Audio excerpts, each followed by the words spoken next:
Today I talked to Jay Unreal. Okay. Today I get to sit down with Jay Forston, and we're talking about likability and how you can improve that skill.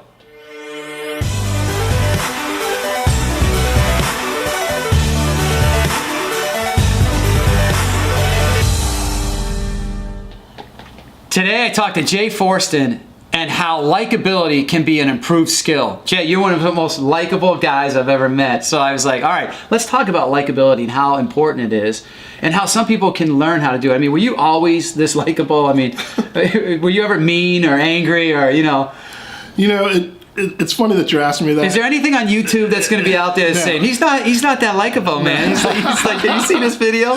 Some angry ex-girlfriend coming in and say, look how mean he was. I mean, I can't see that, but are you this? How do you become this likable? Well, that's a loaded question too.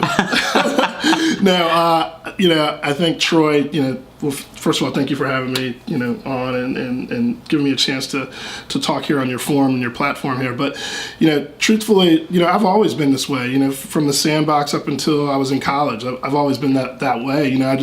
I was never one of those kids that was angry. I didn't rip up paper in class. I never bit any of the other kids in the classroom or anything like that. I was just always a very, kind of very low-key person going through, junior high, high school, and even in college. I was just one of those persons that, I had a lot of friends, and, I had different groups of friends, so I had friends that were off doing bad things. I had friends that were doing sports. I had friends that were academia. So it was just a variety of each. And, so I just personally, man, this is just how I've been. I just don't get upset about too many things. I mean, I do get upset sometimes, but the key is just not to lose your cool. I think that's really the key. If you want to be a professional, you got to kind of stay even keel and always be approachable. That's one of the cool things about this business is that it's all in the approach sometimes. And I think if you're an approachable person, sometimes in this industry, and you've seen it, Troy, you've been around this a long time. Sometimes you want to get the meat and potatoes from the best speaker in the room, and you sit there and wait for the best speaker in the room to come down off the platform, and guess what? They walk right by you. Right. And, I don't know if that's ever happened to you. I mean, that's happened to me a lot. Yeah. It probably hasn't happened to you at all. But, that's happened to me where, I always felt like being approachable is very key in order for somebody to be able to kind of perceive who you really are. Well, what I see from you too is that so this guy, okay, so my mom is probably watching this, okay? So she's gonna be like, you gotta hang out with that guy more because what makes you so dynamic is you're truly a great listener. And when people talk to you, my mom always said, 2 ears, 1 mouth, use them in that proportion. Guilty, I'm not there. But you are a phenomenal listener. Like when you're listening, you're caring, you're absorbing with people.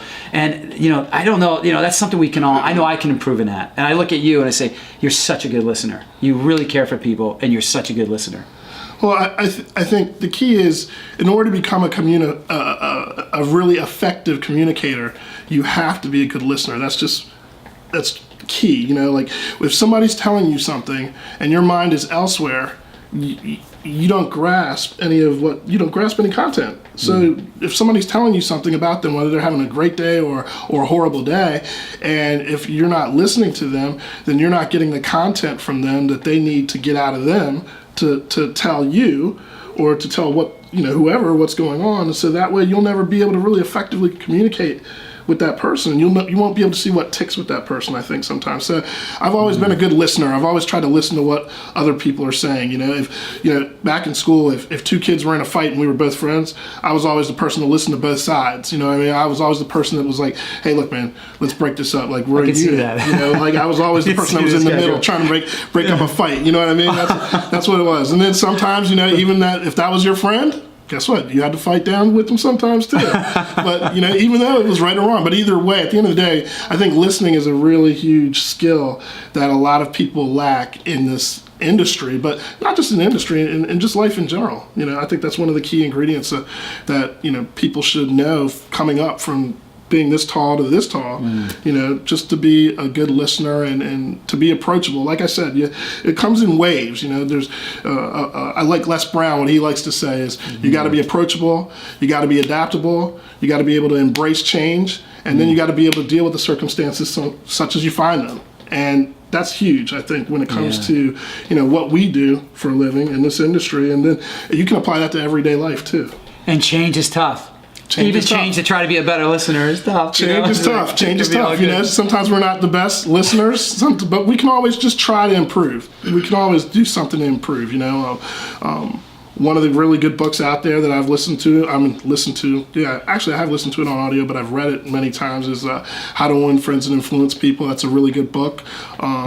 One of the other, you know, audibles. I love watching some of the best speakers in the industry on tape, and you know, through other companies, whether they're defunct or whether they're still kind of operational. There's lots of content out there. I mean, you know, we have, you know, DVDs now, and we have all this ultra social media links, and you click on this gigawatt link here or there, whatever it might be, you know what I mean, and you can get all this content. Right. But back in the day, you know, me and my buddy Chip McGill, we used to get VHS tapes, and we'd listen to this content over and over and over and over and over and over again, and we'd get to hear Brian Tracy and Jim Rohn and Zig Ziglar and Bill Bailey, all these guys, Les Brown. We would hear all this content, and it was just genuine, invaluable content. And I think once you hear that play over in your head so many times, you learn. It's like going to school. It's like getting around school. Get an education. Yeah, I'll be driving down the road one day in my car, and one day maybe I don't want to hear music, but I'll just be thinking about some of the, you know, audio tapes and cassettes. Now I'm really dating myself. I say cassette, but you know, the cassettes we used to listen to in the car. You know, we used to be very. But that goes to show you though that you didn't come this Jay Forston overnight. No. Because you date yourself. Okay, we're calling you us old, right? Is that what we're doing? But we're really old, okay? He's saying we're old, all right? We didn't say 8-track tapes, okay? We said cassette tapes. Let's push that in there. But you're learning. You're always learning from other people, and your learning never stopped. If you're listening to tapes, CDs, and now iPods, and you know, networks, you're really, you know, sharpening your axe. It's a constant struggle for some people. It's a constant battle for others, and then it's just part of somebody's daily repertoire for some other people, that they have to go out there and constantly give your brain fresh food.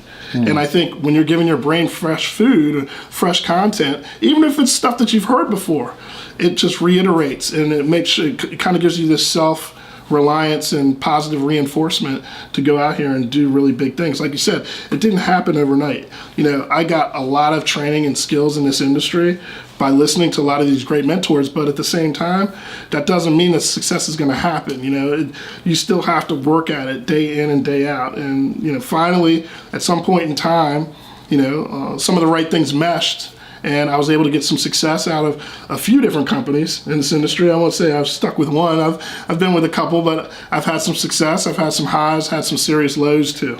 So, you know, I kind of combine the one thing that's universal and it never stops is the amount of learning that you can do in the business, no matter what. You can't put a price on that.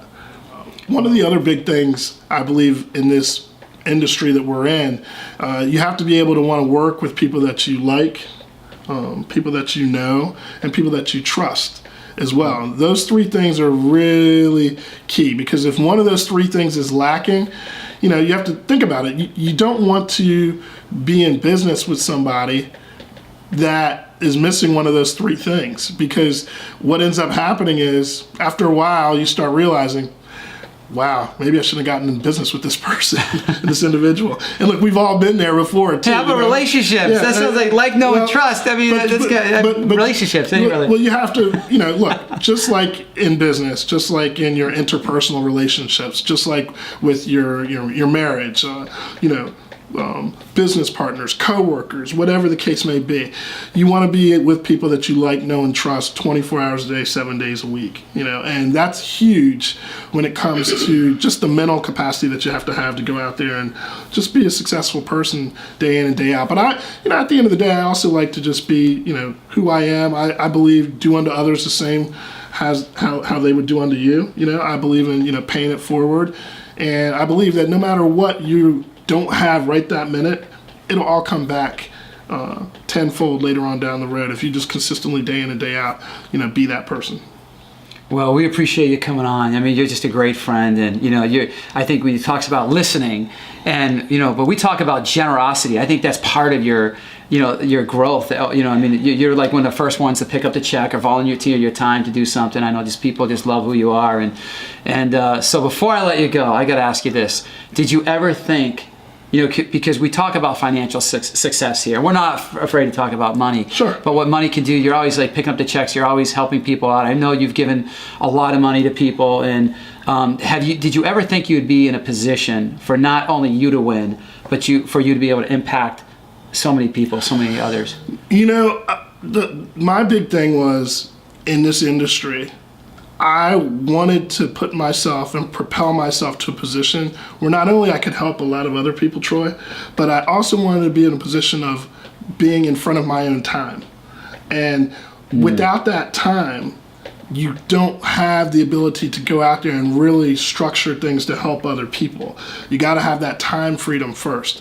And I think once you do have that time freedom, the money allows you to get that time freedom, number one, but number two, it also allows you to be able to help other people around you, give more to your church, give more donations out, help family members if need be, or help friends even also, in some instances. So, I think that's what is really important, is that listening after all those years, and things start to compound, and then you hear the different things from all the different mentors, and that starts to compound, and then you get in a deal in the industry that really you might not think it's the right deal, but next thing you know, everything that you've learned, it just synchronicity happens. It just meshes, and then boom, and then the next thing you know, you have all that.